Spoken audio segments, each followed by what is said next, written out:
Yes, na hii ni Wangino Media, nami ni Sudi Mohamed aka Kijwe Darasa. Kama Sudi tunavyoeleza, tuko pad na Force Studio ambao watu hao ni wataalamu na wabobevu katika masuala ya video shootings, wanafanya katika mashughuli mengi harusi, sibani, pia wanafanya documentaries.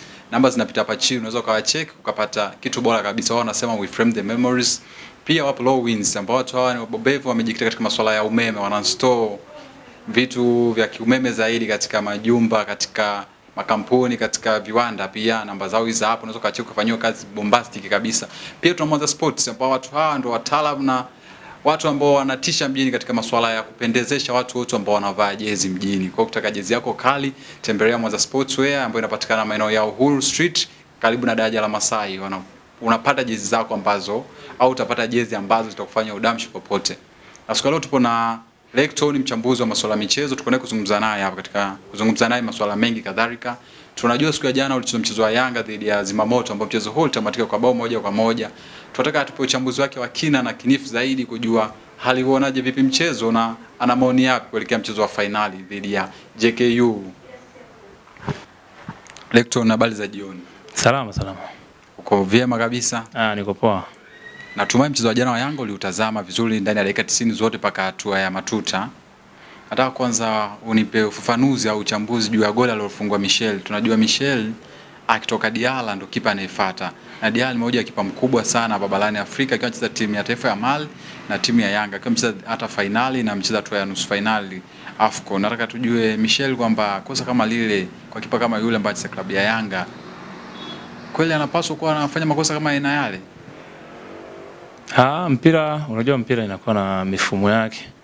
Na mpira mara moja pale ambapo unakosea mfumo wa mpira, muda huo majibu ya adhabu ya mpira yanakupata pale. Kwa hiyo hivyo unavyoona alichokifanya Michel jana ni amekosea kanuni ya mpira, na ndipo pale akapata adhabu kulingana na kukosea alichokifanya. Ukizingatia Djigui Diarra ndio bila shaka ulivyosema performance yake kama goalkeeper, amekuwa na performance nzuri, sio leo tu, lakini kwa misimu kadhaa iliyopita alikuwa goalkeeper mzuri sana, na mpaka sasa performance yake iko pale. Lazima uangalie tofauti ya Diarra na Michel. Tofauti yao ni kubwa sana, kwa sababu ukichangiwa na experience ya Diarra pamoja na Michel, tofauti yake ndio unapoona kwamba madaraja tofauti. Hivyo goli alilofungwa Michel, of course ni back pass ambayo amepewa na beki wake, ule mpira sasa akawa hajakaa sawa psychology, labda alikuwa anachagua option ya kufanya ule mpira kama ni kuhamisha, hajapata maamuzi ya moja kwa moja kusema ahamishe ule mpira moja kwa moja kama kuanua ama kumpasia mtu ama kuweza kutuliza mpira ule na kuweza kumtoka yule mshambuliaji alikuwa anashambulia mpira. Goli sasa alichokifanya ile pressure moja kwa moja ilimuingia kulingana na pressure aliyokuwa anapewa na yule striker aliyekuwa anamforce. Kwa hiyo alichoamua kufanya ni aliona kama anaweza kupiga tackling, ambapo tackling ile hakuweza kupiga ifasa ama kisahihi anavyotakiwa kufanya, bali amecheza ile foul, na ile ilikuwa ni clear penalty kwangu mimi, kwa sababu nilichokiona alicheza miguu ya yule mshambuliaji baada ya kucheza mpira, alicheza miguu ya mshambuliaji. Hivyo daraja la Michel na Diarra litaendelea kuwa ni madaraja tofauti kidogo, ingawaje siwezi kusema na kubeza kiwango cha Michel, kwa sababu Michel ni goalkeeper. Mimi sikatai wala siwezi kubeza na kiwango chake. Ni goalkeeper mzuri, lakini endapo ataendelea kuperform ama kucheza, kupata nafasi ya kuchezeshwa aidha kwa kupitia kocha huyu aliyopa ama kocha mwingine akaendelea kumpa nafasi, mimi nadhani performance yake itaenda kupendeza zaidi sana na kuanza kufanya vizuri kama anavyofanya Diarra, lakini kwa sasa ni madaraja tofauti kabisa. Nimemtaja Diarra kwa maana Michel anakuwa mara nyingi ni kipa wa mbadala baada ya Diarra. Kama niliamini Michel kuna vitu vingi anapaswa ajifunze kutoka kwa Diarra, kwamba makosa haya hapaswi kipa wetu kuyafanya. Kwenye mpira wanasema kwamba mshambuliaji wa kwanza ni goalkeeper na beki wa kwanza ni mshambuliaji. Kwa kwamba tunaamini Michel kama ni mshambuliaji wa kwanza akupaswa kuwa na kitete kile. Sasa nataka kuelewa kwamba ajifunzi au issue ni sharpness, au tatizo kwamba ni muda game time anaopata inamfanya labda anapata mpira kama hile anakuwa too slow kuanzisha mashambulizi? Unajua wachezaji wanaokuwa kwenye benchi ambapo wanakuwa ni wanasema sub, kama ulivyosema kwamba Michel ni mchezaji wa pili baada ya Diarra. Yaani kuna confidence fulani hivi wanakuaga nao, anakuaga hawana wanapokuwa wako wanatoka benchi. Aiza anapewa nafasi ya kucheza siku hiyo, lazima anakuwa na pressure ya kucheza. Sasa unachotakiwa kufanya ili yule mchezaji aendelee kuonyesha kile kitu alichonacho ama kipaji alichonacho cha mpira, ni pale ambapo atakuwa amepewa mechi zaidi mfululizo ambazo atakwenda atacheza, na atakapocheza ndipo utaanza kuona anarudi katika ubora wake. Hata Diarra unamuona leo ambaye performance yake ni mzuri sana, na sio tu kwa Yanga na sio kwa Tanzania, of course kwa Afrika iko katika list ya magolikipa bora. Hata Diarra leo unamuona hivi akipata akakaa benchi, kocha akamkalisha benchi ndani ya wiki moja, wiki mbili, wiki tatu, anaporudi tu uwanjani lazima mtu wa mpira utaona hizo performance ya Diarra siku zote alizokuwa nazo. Lakini kadri anapoendelea kukaa kucheza ule mpira, anaendelea kuaminiwa, atacheza mistake, ataendelea kuaminiwa, anaenda na recover mpaka anarudi katika performance yake ya siku zote. Kwa hiyo Michel huwezi kusema kwamba ni mbovu, huwezi kusema yani ni mchezaji ambaye of course ni mchezaji bora sana. Ataendelea kukaa, ataendelea kufanya hivyo atakapoendelea kuaminiwa, ataendelea kufanya vizuri. Sawa. Yanga kwanza dhidi ya Zimamoto ambao kwenye msimamo wa ligi hapa bara Yanga anaongoza ligi, Zimamoto kule kwa Zanzibar anashika nafasi ya 6 akiwa na alama 36. Kwa timu kama Zimamoto na Yanga wafanani madaraja kwa namna yote vile. Tukiangalia quality ya wachezaji wa Yanga dhidi ya Zimamoto ni vitu tofauti, ni mbingu na ardhi. Kwa maana Yanga na wachezaji ambao hata timu ya taifa wanacheza kama Diarra, Aziz Ki, hivyo akina Baka. Nataka tuangalie quality ya wachezaji wa Yanga dhidi ya Zimamoto ilikuwa inafaa zaidi paka Yanga kufika hatua ya matuta dhidi ya Zimamoto ambao tukiangalia viwango vyao havifanani kwa aina yoyote vile. Hamna mfano endana au toshabiana. Unajua ndio maana nimekwambia toka mwanzo kwamba mfumo wa mpira duniani kote waga ni mfumo mmoja. Ndio maana unaona sheria za mpira za miguu unapoanzisha, yani ukiona tu leo timu imeanzishwa ya mpira hapa, alafu ukaona yani lazima akutane anatumikia zile sheria 17 za mpira duniani. Na mfumo wa mpira siku zote kwa hivyo. Unapoona Zimamoto walicheza na performance ya jana walivyokuwa wamecheza, usidharau watu wa Zanzibar ukaona ni mbingu na ardhi soka la Zanzibar wakicheza na timu kutoka bara. Sijadharau, ila ni kwamba mpira una mchezo wa wazi. Leo hii nikikuambia labda nitajua wachezaji wa Zimamoto 5 wanaingia katika kikosi cha Yanga, utapata tabu sana kutaja. Ila nikwambia je, wachezaji 11 wa Yanga wanaingia katika kikosi cha Zimamoto, utatajia 20. Tunachoongelea kwamba ni mbingu na ardhi, siku mpira ni mchezo wa wazi. Leo hii tunaweza kutaja kama Aziz Ki, mchezaji ambaye anacheza Burkina Faso, timu ya taifa, kacheza AFCON, wakina Max ashacheza CHAN, ashakuwa captain. Tunaangalia quality ya wachezaji. Kwa hiyo sijadharau wachezaji wa Zanzibar, tunaongelea uhalisia na namna mpira unavyoonekana. Ndio maana nimekwambia kwamba mfumo wa mpira duniani kote unafanana.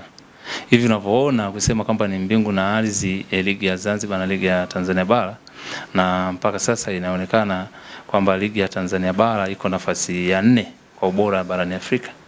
Maana yake ni kwamba ukitafuta ya Zanzibar utakuta iko mbali sana.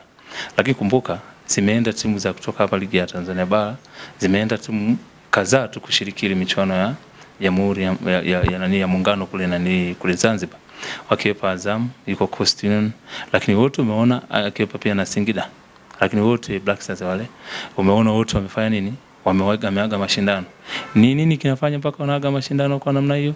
Ni ile kile nilichokuwa nakwambia kwamba ni mifumo ya mpira duniani wote yanafanana. Kwa maana hiyo ukikosea tu mfumo kidogo wa mpira lazima ikuadhibu. Hata Singida, Azam pamoja na wengine walioaga mashindano yale hawakuwa wanapenda kuondoka, lakini wamekosea mfumo wa mpira, mfumo kwa wazibu. Hivi unavyoona Yanga Afrika wanakuwa wanacheza ile waliocheza jana. Nimekwambia kwamba wamefika mpaka dakika 90 wakiwa na goli moja kwa sababu walifanya kosa lile likawazibu ikawafanya mpaka wakaenda kwenye penalty wakawa wameshikana 1-1. Hivi unapoona ligi ya Zanzibar hiyo, unachukua wachezaji kama unaona kama Baka alitoka Zanzibar, ligi ya Zanzibar, na nadhani kama sikosei kwenye michuano kama hii Yanga walienda kucheza ama Mapinduzi Cup walikwenda kucheza pale, wakaona mchezaji kama Baka and the same Faisal na Faisal alicheza hivyo, wakaona mchezaji kama watu wakawachukua, lakini umekuja kuonekana kama wamekuwa key players katika vilabu wanapocheza. Unaona performance ya Baka akiwa Yanga, performance ya hali ya juu sana. Mpaka sasa hivi unapoona ni mchezaji ambaye anaingia katika tetesi za usajili katika vilabu vingine na mabara mengine kabisa hata kutoka Tanzania. Yote ni nini? Kwamba ametokea Zanzibar. Kwa si ajabu usione kwamba kile kipaji wanachoonyesha wachezaji wa Zimamoto, kaona Yanga wamekwenda dakika 90 wakiwa 1-1 mpaka penalti. Maana yake ni kwamba mifumo ile ya mpira wa miguu Yanga walikosea, ndio maana wakaruhusu lile goli. Sawa, nataka mpaka nimekuuliza vile, na maana kwamba Young Africans wakiwa NBC hapa ni timu inaongoza kufunga mabao mengi. Na ni timu ambayo ikiwa inaingia uwanjani inasimamia kupata goli 3 kwenda mbele. Yanga ikipata goli 2-1 ni kama feri ya kwao. Ndio maana nikauliza wenda Yanga kipi hasa kiliwasumbua, umeelewa? Kwa sababu tulijua Yanga kama anacheza na timu za humu ndani ambazo wenda zina ubora kuzidi timu za Zanzibar nyingi, Yanga kawa anashinda goli 4-5. Inakuwaje mchezo kama jana ambao watu wengi waliamini na kutazamia kuamini Young Africans lazima dakika 90 ataondoka na ushindi ambao utahitaji dua na sala za kusema goalkeeper tuokoe na fulani asikose penalti ili waenda tu ya finali? Ndio zumuni la swali langu hilo. Maana yake ni kwamba tunarudi kusema kwamba mifumo ya mpira kama tulivyokuwa tunaambia toka mwanzo kwamba ukikosea katika mfumo wa mpira inakuwa zibu. Ni kumbuka Yanga kwenye mpira hatuchezi tukosee. Ndio nataka tuongelee usahihi. Yanga alitengeneza nafasi ya kutengeneza. Nafasi alitengeneza nyingi. Na ndio nataka nijue Yanga sitengeneza nafasi. Changamoto kwako uliziona ni zipi? Kwa nini Yanga hizo nafasi usitengeneza kuzitumia? Nataka unipe labda shida ilikuwa ni wapi? Umeelewa? Na JKU na Zimamoto bora ulikuwa ni wapi ambao ulifanya Yanga hakuweza kupata ile magoli mengi ambayo watu wengi wamezoea Yanga na yapata? Kwanza mimi binafsi kulingana na matokeo yaliyotokea kwa jana kwa Yanga na namna performance walivyocheza, wamecheza vizuri, wamepata nafasi hawakuzitumia, lakini mimi bado nimekuja kuangalia kwa namna yangu, kwa mtazamo wangu, nikaona kwamba Yanga labda kilichotokea ni kwamba kwa vile ile timu hawashiriki nayo ligi moja, kwa hiyo mifumo yake labda pengine iliwachenga, na ndio maana walicheza mpaka kufika wakati huo. Kwa sababu kama unataka kusema kwamba mchezaji kama Clement Mzize ambaye ndio mchezaji mwenye magoli mengi kwa sasa, akishabiana ama wakienda sambamba na mchezaji wa Simba, uwezi kuniambia kama Mzize akae paka ashinde kuscore goli katika mechi kama ile ya jana ya Zimamoto. Ama ndio maana nimekwambia kwamba huenda ni kwa sababu hawachezi naye, kwa vile tu walikuwa wachezi naye ligi moja, kwa hiyo hawajaelewa mifumo yao. Ukizingatia Zimamoto wanacheza mpira mwingi kama wa Kizanzibar, unajua mpira wa Kizanzibar ni tofauti kidogo na huko bara. Wenyewe mpira wao ni kukimbiza, ni kukimbia mwanzo mwisho, hakuna cha kudefense wala nini. Hivyo ndio maana nimeona kwamba kilichowafanya Yanga pengine wakaonekana ikawachukua round ya kutopata magoli mengi kwa wakati ni kwa sababu ya kutoelewa mifumo ya Zimamoto namna wanavyocheza. Maana kama jana ulivyokuwa unaona, mtu ana mpira wanafuata watatu, mtu ametoa pasi amefika, mtu ameweka sawa amevaa, yani ni kukaba. Wewe unashindwa kuelewa huyu ni mtu gani, huyu anakaa sehemu gani, position yake ni sehemu gani uwanjani. Wote tunakuta wanacheza mpira na kutachi na mpira wao ni kwa kasi. Sasa ili wachukua Yanga muda kukaa kutafakari kusema ni namna gani tucheze, na ndio maana uliona Yanga walipandisha timu kama wanavyochezaga wakiwa ligi ya Tanzania bara NBC. Walipandisha timu wakaenda kama kwenda kushambulia, na ndio naona penalty iliyotokea jana ni kwamba Yanga walikuwa wamepanda, Zimamoto wakajaribu kupeleka moto wanavyosema watu, ama kupeleka pressure kwenye timu ya Yanga, na ndipo beki defender wa Yanga sidhani kama sio Mamnyeto ni mwingine, basi alikawa amerudisha ile back pass kurudisha kwa goalkeeper, na kipa naye bako na pressure akajikuta amekosea, akajitengenezea adhabu. Kwa hiyo ndio maana nikamwambia kwamba wenda Yanga mifumo ya zimamoto hawakuzijua vizuri, lakini wangeendelea kucheza nao, wangekuwa na shiriki nao ligi moja, mimi naamini tungeshuhudia performance ile ile ya Yanga wanavyochezaga siku zote katika ligi ya Tanzania bara. Kwa maana hiyo ukioneleza hivyo kwamba wenda Yanga hawakujua mifumo ya zimamoto, kwa tutasema kwamba zimamoto jana alikuwa bora dhidi ya Yanga, kwa maana kwamba zimamoto alijua namna gani au njia hipi hasa ya kumkabili Yanga ili Yanga sio na hatari katika lango lao na ili Yanga siwezi kupata magoli mengi ambao watu wengi wamezoea Yanga kaida yake kupata goli 4, 3, 5. Mimi nachoweza kusema, naweza nikasema kwamba wamekuwa bora katika kukaba. Ndio bora huo ambao maana ukikaba ni kwamba unazuia hatari. Ukabi ili umfurahishe mtu. Maana Yanga anashambulia ili apate goli, lazima moto anakaba ili azuie ile nini? Hatari. Ndio maana nasema wenda zimamoto walikuwa bora jana kuliko Yanga, kwa maana zimamoto waliweza kuzuia. Kusema wamekuwa bora kuzuia magoli, wasifungwa magoli mengi, naweza nikakwambia kwamba kwa Yanga walitengeneza nafasi nyingi. Timu kama haijatengeneza nafasi nyingi, kwa maana on target ama off target, ukiendelea kuangalia kama hawajapata kutengeneza hizo, si ndio? Unaweza kusema kwamba timu ya Yanga ile wameiblock vizuri na wapinzani wao wameiblock vizuri, kuzuia kwa maana kuzuia sifunge magoli. Lakini Yanga wametengeneza mashambulizi mengi. On target zilikuwa za kutosha, off target pia zilikuwa za kutosha. Kwa maana inaonekana kwamba hapo inajizirisha kwamba Yanga walikuwa wanafika goli la mpinzani. Kwa kama walikuwa wanafika hivyo, ina maana jukumu sasa litabaki kwa washambuliaji wa Yanga tu, kwamba wazikile zile nafasi wazikonvert kwa magoli. Nafasi zilizotengenezwa kama ni off target kama on target, walikuwa wanafika golini, wanapata nafasi wanafika. Kwa hiyo cha kusema ni kwamba washambuliaji wa Yanga wako makini katika kutumia zile nafasi walizopata. Lakini wengine zimamoto kwa kweli mimi siwezi kusema zimamoto anaweza kaingia front na Yanga kwa battle la kupiga boli yuko na huko, hata kama angekuwa anashirikiana na michano fulani. Unaonaje ile michomo ambayo Michel aliokoa, na baada ya mpira kutamatika alionekana Michel na kapteni wake ambaye au mshikaji wake sana wa karibu tangu kwa Moro Kids, na maanisha Dickson Job, walionekana paka kulia kwa furaha kutokana na shughuli iliyotokea na yale makosa ambayo Michel mwanzo alikuwa aliyafanya. Unaonaje kiwango chake katika hasa engo hiyo ya ile michomo ambayo baadaye alikuja kuonekana tena shujaa baada ya kuonekana shakosea huko nyuma? Naona nikamwambia mimi namwamini Michel. Mimi namwamini Michel kwa sababu sio golikipa mgeni. Mashindano kama haya ameshacheza. Kumbuka amecheza Moro Kids kama ulivyosema, amecheza Serengeti Boys, amecheza under 17 ya Tanzania, amecheza under 20, amecheza Mtibwa. Kwa hiyo ni golikipa, mimi siwezi kubeza kiwango chake.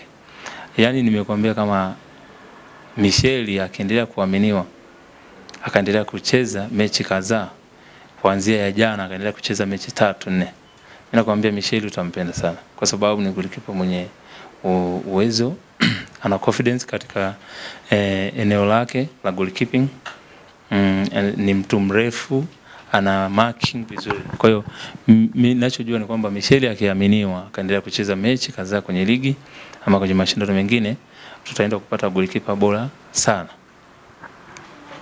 Young Africans wanacheza dhidi ya JKU. JKU akiwa na alama, akiwa nafasi ya pili, JKU kwenye msimamo wa Ligi Zanzibar. JKU akiwa amemtoa Azam katika hatua ya nusu finali. JKU pia ndio bingwa msimu jana uliopita, ndio bingwa pia wa ngao ya jamii. Unamtazama vipi JKU dhidi ya Young Africans katika mchezo huo wa finali wataocheza katika mashindano haya ya Muungano Cup? Mimi ninachojua ni kwamba tutaenda kushuhudia finali mzuri sana. Mchezo mzuri dhidi ya JKU na Yanga. Tunakwenda kushuhudia mchezo mzuri kwa sababu JKU bila shaka wana mpira mzuri sana na wanacheza mpira ambaye boli la kuvutia, wanasema boli la Kizanzibari. Mbungi itapigwa pale ya kutosha. Kwa hiyo mimi binafsi nitabiri tu, lakini bado ni base kwa upande wa timu ambayo inaweza kupata nafasi zile itakazozipata izitumie kwa magoli. Bila shaka naamini kwamba Utabiri wangu mimi naamini Yanga anaweza kufanya vizuri katika ile mashindano ama finali. Ukisema Yanga atafanya vizuri ni kwamba hiyo ni finali. Kufanya vizuri finali ni kuibuka bingwa. Hamna kitu kingine. Sijui kama naeleweka au nimekuelewa vibaya. Sahihi kabisa. Mimi binafsi kwa mtazamo wangu, JKU anacheza mpira mzuri sana, si wa base. Lakini karata yangu mimi naona Yanga anaweza kuchukua kikombe. Kwa utabiri wako kwamba mashabiki wa Yanga, Lectoni mchambuzi wa Wangiro Media akasema kete yake anawapa Young Africans kuibuka bingwa wa muungano 24-25. Kwa mtazamo, kwa sababu kama nilivyokuambia kwamba huo mtazamo, unaposema kwa mtazamo, tupe facts au tupe vitu ambavyo vinaendana na mtazamo, kwamba labda mfumo wa Yanga, aina ya wachezaji, aina ya mpira, aina ya kocha ndio inatoa sababu kwamba fulani Yanga atachukua. Kusema tu kwa mtazamo bila kutupa umetazama nini, inakuwa wasikilizaji watazamaji wetu hawaelewi mchambuzi Lecton anamaanisha nini maana ya mtazamo. Mtazamo wangu ni kwamba wachezaji wa Yanga quality bora sana. Coach wa Yanga quality yake ni bora sana.